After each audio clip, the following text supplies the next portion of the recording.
Do you want to be an entrepreneur? Like seriously, I want you really to ask yourself this question. So I've been an entrepreneur six years, and I could tell you that entrepreneurship in 2024 is not what it's painted out to be by these online gurus. So if you are somebody that is looking to get into entrepreneurship, or you're wondering if this is the right path for you, this video is going to be for you. I'm going to break it all down for the things that I have experienced over the last 6 years. If this video is popping up on your YouTube recommended, you probably have this fire inside of your stomach that is just a burning desire for wanting more out of your life than the traditional path of going to college and getting a job and then hopefully liking that job and then buying a house and then retiring. This is something that I was really starting to question when I was about a sophomore in high school. I started having all these existential questions of what is my life meant for? What do I want to get out of life? And so this video is, I'm trying to make this for the 16-year-old me that was just looking to carve a path for his life and was trying to look for some sense of clarity with what I wanted to do. And entrepreneurship has been an amazing vehicle for me to actually build a life, or at least try to build a life that I am proud of, that I enjoy, I wake up every day happy to pursue.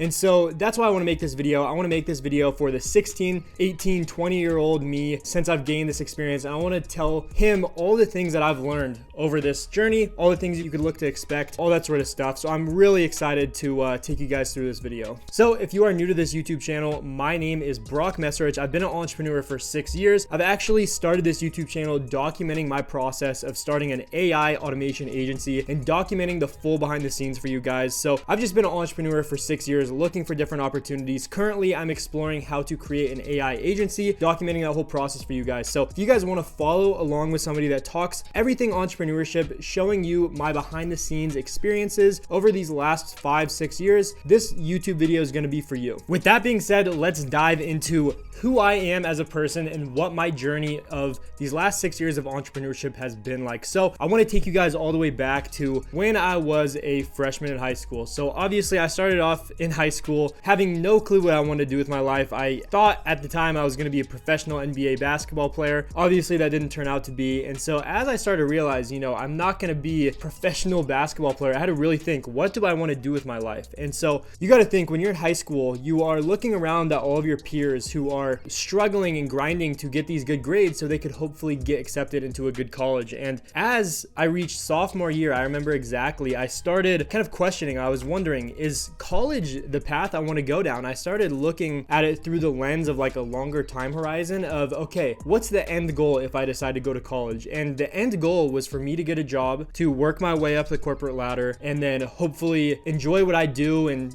buy a house and start a family and do that until I retire. And as I was questioning that and wondering if that was the path for me, I got extremely depressed. Whether my friends or my family knew it at the time, I started to dread my future. I was not excited to wake up every day. I was not excited to look forward to where I was going to be in 10 years. And so this came big existential crisis, and I had to really dig deep and think, what is life? What is the point of being here? Am I here just to work and, one day be on my deathbed and have a bunch of regrets? And that really would keep me up at night, and it started eating away at, everything. I'd question, what's the point of doing anything? I had really existential thoughts, obviously. And so upon that time, when I started to realize I didn't want to go to college, I kind of checked out from school. I started exploring other opportunities. I stumbled on some YouTube videos and some entrepreneurs, and I really got intrigued by this idea of being a business owner and going through this entrepreneurship journey, having my own business and building something that I'm proud of, essentially so I could be financially free. So that's the first thing I want to talk about in this video. Financial freedom is the whole reason why I actually wanted to get into entrepreneurship. So with that being said, I actually was doing research, obviously, on these different business ideas. I started to see that people were reselling shoes, flipping Yeezys and all of these different Jordan releases and everything. And somebody in my hometown, I live in a small hometown, I heard of some kid that was 2 years older than me that was reselling Yeezys and was making like hundreds of thousands of dollars some weekends during these Yeezy releases. And so that really got me going down the rabbit hole of, okay, how could I actually get these Yeezys for retail for $220 and then get them, sell them for a profit of, $500 a pair and just do this at scale. And so I did, months and months and months of research. I saved everything from working one summer, my sophomore year. I think this was my first year ever with the job, saved up a couple $1,000s, and I basically invested every everything I made over that summer into setting up a system with sneaker bots and proxies to be able to actually cheat the system and try to check out with as many pairs as possible. And I did that for a couple releases, wasn't making any money. I was losing hundreds and hundreds and hundreds of dollars. Mind you, I didn't have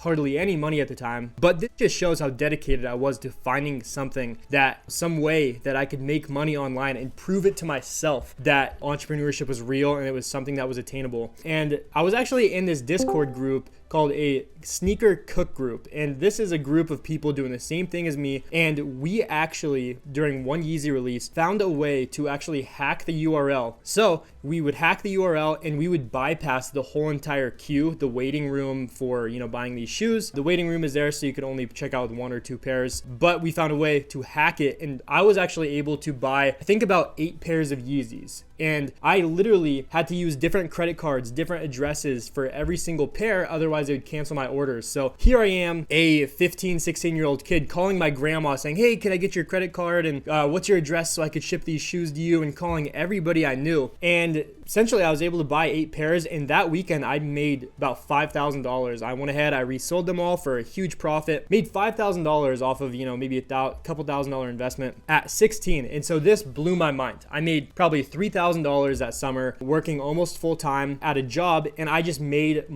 almost double that in a weekend. And it just blew my mind. That was the first thing that ever showed me that this path of entrepreneurship and making money online is possible. I know looking back, $5,000 isn't much, but if you're a high school kid and you make that in a weekend, your parents are like, what are you doing? Are you selling drugs? My parents couldn't believe what I was getting myself into. So let's move forward a bit. I started doing that, and then actually the next Yeezy release, same thing. The URL still worked. We were able to hack it. I made another, I think, $3,000-$4,000 that weekend. So I made like $8,000 or $9,000 over the span of 2 different weekends just through this thing. And so I had money saved now. And as I was doing this, I was just looking at more and more opportunities. And the sneaker stuff, it kind of fell off. I wasn't able to get this system working, because they eventually patched the that hack there. And so actually, the next step was me getting into cryptocurrency. And so this is something that just all by coincidence, this is complete luck, honestly, but I stumbled on Bitcoin when it was like $3,000. And so I actually found a coin, Litecoin, and I was buying it at about $20, and I put like a couple $1,000s into it. And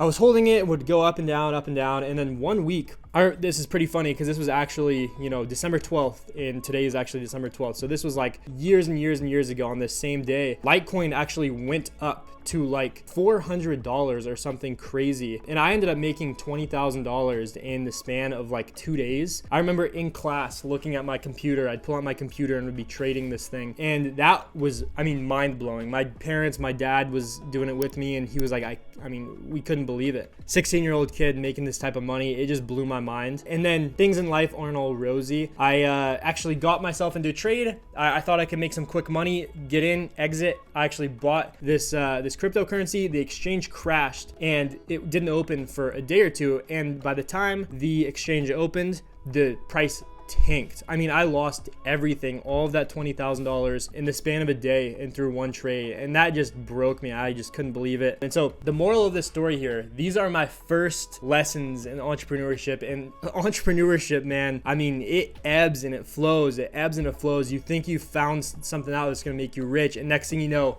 just gets taken away. And so this was my first learning lesson of, okay, I learned so much. I learned so much as far as risk. You have to balance your risk. Just because you see something that you think is going to make a lot of money, you can't buy into the fear of missing out and just dump your life savings into it. So that's my early entrepreneurship story there. From there, let's see, I was about sophomore, junior year of high school. Senior year, again, I knew I wasn't going to go to college. I was kind of lost. I was trying to figure out different ways to make money. And so I graduated. I ended up getting a job when all of my friends went to college, and I just knew it was the right path for me. I knew I didn't want to get myself into debt. I knew it was just not setting myself up for the life that I wanted to build. Not hating on anybody that goes to college. Everybody has their own goals in life and their own capabilities, but I just knew it wasn't for me. So started working. I was working 10, 12-hour days sometimes, working this full-time job. I was alone in my hometown, and that was all I would do. I'd go to the gym. I'd really started taking on the gym, taking that seriously, and then just going to work. And I just would save and save and save. And I actually stumbled on Gary Vee started talking about how sports cards were going to be the next shoes. The sneaker flippers were going to get into the sports card market, and it was going to become a big industry.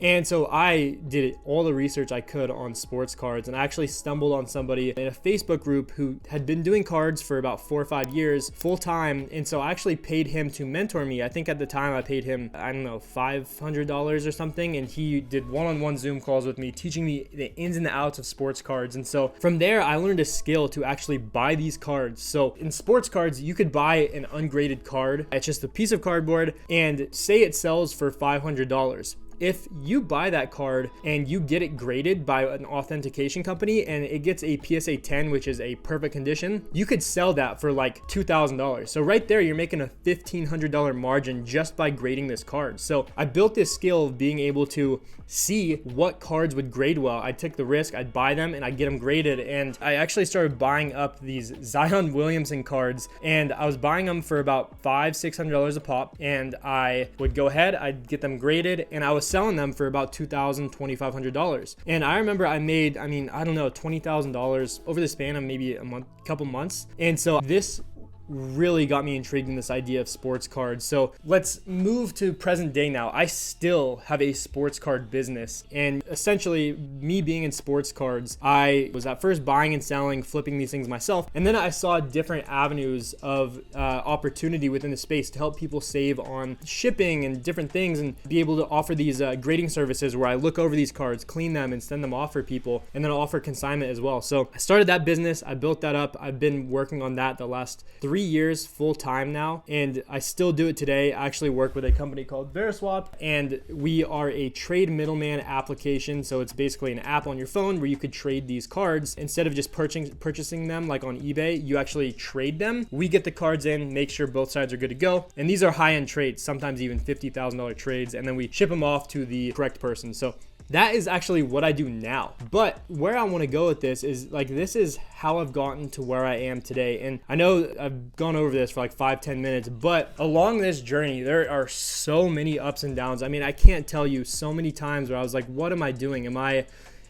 delusional? Is this building a sports card business? Is this something that could actually get me to where I want to go in life? Is this enough to pay the bills to be an actual adult? So I know that story was kind of all over the place, but that is what got me to where I am today. That journey started when I was about 15, 16 years old. I am now 22. I actually turned 23 here in a week. So I'm 23 years old now. I've been doing this for lots and lots of years, testing out so many different opportunities. There's even more that I didn't even talk about in here. I tried drop shipping. I tried anything you could think of to make money online. And so that brings me to the next phase of this video. I want to tell you the main things I've learned and the things that you could look forward to experiencing if you are getting into entrepreneurship. So the first thing I want to talk about is it is a lonely path. And like I said, if you are somebody with that burning desire inside of you to create something for yourself, you want to get into owning your own business, it's a path that is the least traveled. You can't sit there and talk to all of your friends of, oh, how's your business going? What'd you do to get to your first $10,000, all this stuff. A lot of it is just having to rely on people that you find on the internet. Like me, I've done this my whole journey. I've been finding people that are doing things that I want to do and just kind of model myself after them. And so that's one thing. I remember like my friends coming back from college and they would just be talking about all these parties they go to and all this, different essays they have to write and finals. And I couldn't relate to them at all. It's like, I'm trying to build a business. I felt like I was delusional. What am I doing? Am I going down the wrong path? Am I going to end up working at McDonald's? I had this whole imposter syndrome wrapped around things, and I still have it. I think it's something you always have. But again, it's just a very, very lonely path. And I think you really need to surround yourself by people that are doing the same thing as you. And that's something I'm just now starting to kind of build out. I'm trying to build friends that are building things and building businesses so I could actually have somebody to bounce ideas off. And when I go through a failure, I could actually talk to them. So this leads me to the next point, and that is that you are going to have to be able to handle people not believing in you, whether it is your family, whether it is your friends, whether it is your coworkers or whoever, your boss. You have to be able to rely on the self-confidence that you have, and this takes time to build because whether or not your parents or your friends say they support you or not, sometimes you could just feel this like sense of like, what are you doing? Why can't you just go the easy route? I know I feel this a lot with the people around me, just like my parents. Sometimes I think they probably think, what the hell are you doing? Why don't you just work, get a job or do something more traditional? Why do you have to go down this scary path that you don't know if it's ever going to lead anywhere? And I mean, it's really hard. I mean, you just really have to have it just cemented in you that this is what I want to do, and that you have the confidence that you can do it. And it just takes time after time and time of trying things and proving to yourself that you are able to do it. So this is one of the biggest things. I mean, if I'm speaking to myself when I was 16, just believe in yourself. Just go out there. You're going to die one day, so who cares? I mean, just you got to have that confidence because nobody else is going to believe in you. So the next thing, and this is kind of two wrapped into one, but you are going to have failures after failures after failures. And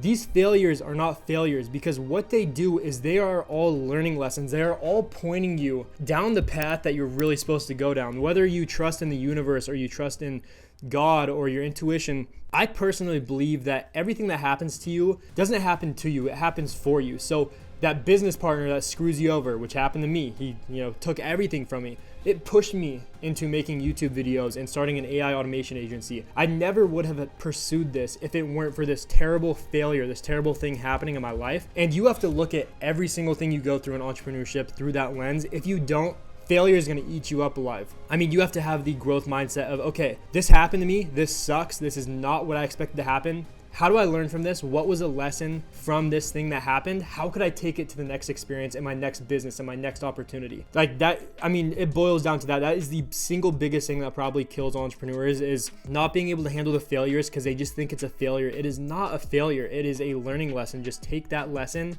and use it in your next endeavor. I mean, that's one of the biggest pieces of advice I could give you. And so I think this is leading me to my last point here. And for me, this is a really big one. And I don't think entrepreneur is about the material success. It is not. If you are getting into this for being able to drive nice cars and show off to your Instagram followers or the people in your circle how successful you are, entrepreneurship is not for you. For me, entrepreneurship is about building a financially and locationally free life. I want to be able to pick up and say, hey, I want to move here for 6 months and test this place out and pursue the things that really bring value to me, like building my body and focusing on fitness and all these different things and spirituality and just really connecting with who I am as a person. And I use entrepreneurship as that vehicle and that vessel to actually get me to that point in life. I know if I were to work a job, even if it's well paying, say I'm making $250,000 a year, but I'm stuck in one place, I mean, that's not the life I want to live.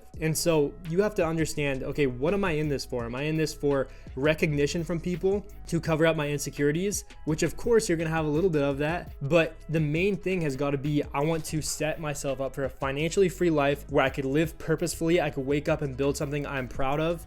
And that, I mean, that's the biggest thing. So I want to end this main points of the things I've learned through entrepreneurship by just saying that make sure you're in it for the right reasons. If not, I don't think that it'll eventually get you to where you want to be. And if you do get to where you want to be, you're not going to be happy. And the whole point of everything, the whole point of life is to be happy. So those are some of the biggest lessons that I have learned being an entrepreneur. And so I hope you guys could take this information and use it and hopefully decide whether entrepreneurship is right for you. So with that being said, if you enjoyed this YouTube video, please make sure to subscribe, like this video, and leave a comment. It really means the world. This YouTube channel is me documenting my entrepreneurship journey as an AI entrepreneur. So whether you want to get into AI and start an AI agency, or whether you're just into business and entrepreneurship, this channel is going to cover all that stuff for you. And I made a vow to myself to just show the unfiltered and the raw footage of what it really is like of being an entrepreneur. So if that sounds like something that is up your alley, it's something you're interested in, I really appreciate if you give me a subscribe. But guys, that's all from me in this video. If you want to connect with me, there's some links below. But yeah, I really hope you got some value from this. I hope you could learn from my story. I just wanted to make this video for the 16-year-old me who had a fire burning in his stomach for building something for himself. And I'm still in the early phases of doing that, but I want to document this journey. I want to share everything I learned. So guys, I want to thank you guys from the bottom of my heart from following this YouTube channel. I can't believe I've built this audience, and I'm just going to keep growing, and I want to keep growing with you guys. So that being said, guys, hope all is well, and I'll see you guys in the next video.